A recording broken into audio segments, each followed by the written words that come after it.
Morning guys, ayan po yung niluluto ng aking biyanan. Hindi po akong magluluto for today's mini vlog. Hindi ang aking biyanan po ang magluluto ngayon. Ayan guys, here's W. Kinataan. Lalagyan po siya ng madaming sili. Ayan, pulang-pula yung sili. Pulang-pula. Ayan guys. Sarap po yan dahil ang nagluto po yan ng aking mama. Tag ko naman.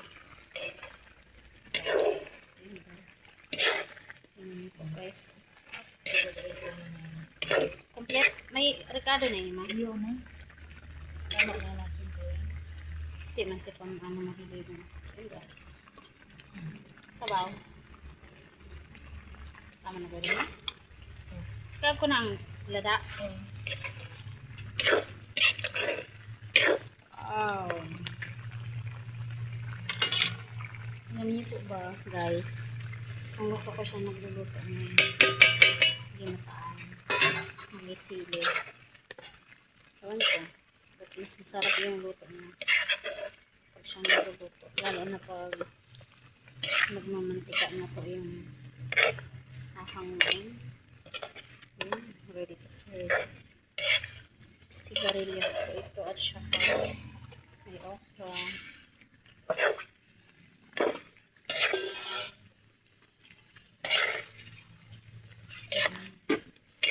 Nag-uhalo po siya mag-uhalo. Kung ano pa yung nakahalo dito. Pero maraming sili. May kamping talong. Guys. So, ang daming sili guys. Kuway-kuway sa mahilig sa sili. Dahil kami mga Bicolana is mahilig po. Bicolana. Mahilig sa sili. Hindi po mawawala yung sa gulay. Sa ginataan. Yung may sili. Maraming sili. Kaya mahilig po siya. Sa sili.